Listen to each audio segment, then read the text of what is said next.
And joining us now to talk weather coming out of the long 3-day holiday weekend, Eric Snodgrass of Nutrient. Eric, good to catch up with you, buddy. Hope you had a productive, or should I say, relaxing holiday weekend, sir.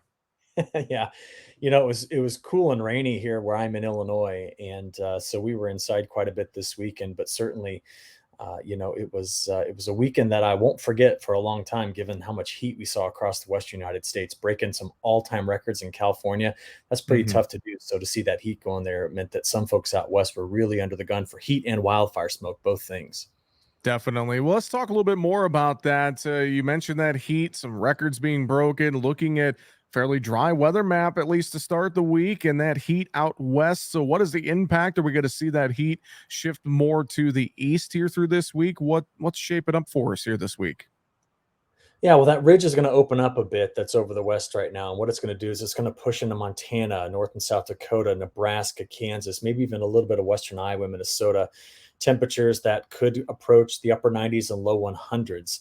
But it's that time of year where things can change pretty quickly. I mean, we're approaching fall here. And so by the end of this week, we're going to be talking about a front coming out of the Canadian prairies on Thursday into Friday. And as it sweeps through, it could drop temperatures 30 to 40 degrees. I mean, that's how big of a swing in temperatures we could get in the Western plains, the Northern plains, and the upper Midwest. Overnight lows, as that front comes through late this week into the weekend, could be down into the mid 40s. So think about that. You could have high temperatures, almost 100 degrees Fahrenheit, and then low temperatures 4 days later that are in the 40s. So what is that? 60 degrees almost temperature swing. It's kind of one of those, well, welcome to the plains. We get that here.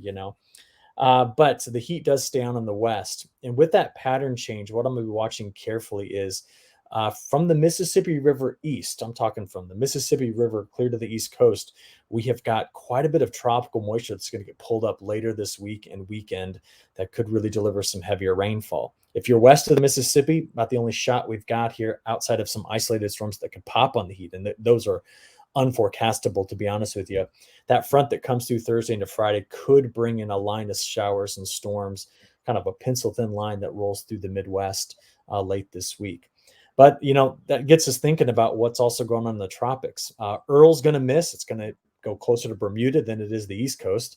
We have another system that's just come off the west coast of Africa, but it's 10 days away before we really even start having a big conversation about it. It's about the only big tropical event to speak about is Hurricane K, going toward the Baja of California, and May, and this is kind of rare. K may spread some rainfall into Southern California, Arizona, and Nevada. And they're pretty excited about that. That would be fantastic rain given the wildfire threat and the heat threat they've got going on now. Well, you mentioned some of that frost risk possibly with that big temperature swing. I know that's probably something growers in the northern plains especially don't want to hear with how late things got planted up there. But as we look ahead, fall, winter, I know we have an outlook out for that a little bit as well. So, kind of piggybacking off that sentiment, what are you seeing looking into fall and winter? Things gonna remain dry, warm, cold? What are we looking at, Eric? Well, we're only 15 days away from the astronomical start of fall. And with the cooler weather coming into the plains, again, lows in the mid 40s, we're going to see right away temperatures rebounding. So I don't see any indication of a mid September to even third week of September frost threat. And by the way, they can get frost that early in that area any given year. La Nina is tending to dominate the forecast. And what that means is we tend to see drier conditions across most of the United States for September, getting into October, November. Now, the wild card is always two things: a tropical system. We just can't forecast those more than 7 to 10 days in advance. So one of those could easily come up into the south, into the mid south, even in the eastern corn belt, delivering rainfall, let alone the eastern side of the whole country getting heavy rainfall from a tropical system. We also need to think about any major wave in the jet stream flow as it just starts to move itself back south. For example, what was it? Last October 13th, we had a big disruptive system that came. It was a blizzard in Montana and Idaho, severe storms in the southern plains, and then 2 to 4 inches of rain right throughout the Midwest. Those kind of systems, even though the long range forecasts suggest a drier bias, they can still show up and be quite disruptive. So, I guess that gives you the full range, right? But the reality of it is fall is a transition season, which means we lose our predictability at that point. But you also asked about winter. And with this La Nina going, Most models have the La Nina really making a transition after the start of the new year. Now, I'm going to sit back and say, prove it to me. I want to see that occur because I thought the same thing was going to happen this past spring and it didn't happen. So I think we're going to have to watch it very carefully to see how much of a transition it makes. But as it stands, if the La Nina has a tight grip on the pattern this winter, that means wet Pacific Northwest. That means active Ohio River Valley storm track.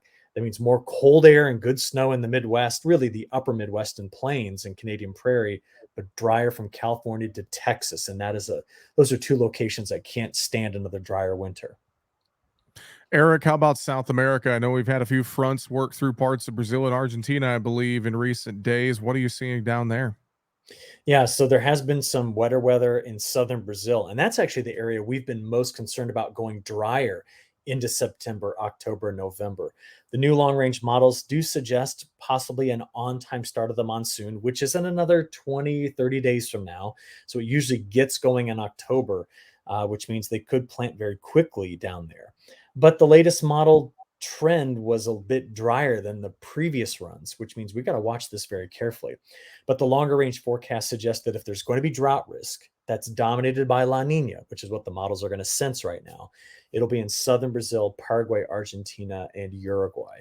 So they've doubled down on that with the latest update, which just came out yesterday on the 5th, that there's going to be dry conditions possibly into southern Brazil and south into Argentina. It's one of those things where we have to wait for the monsoon to establish before we really get a sense as to how dry it could be. But it's interesting to see that the last four times the models have been run, that means 4 months of data here continue to press that drier air into southern Brazil and Argentina.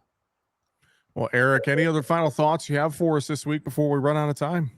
Yeah, just keep an eye on China. The southeastern part of China continues to show up very dry in all the long range forecast models.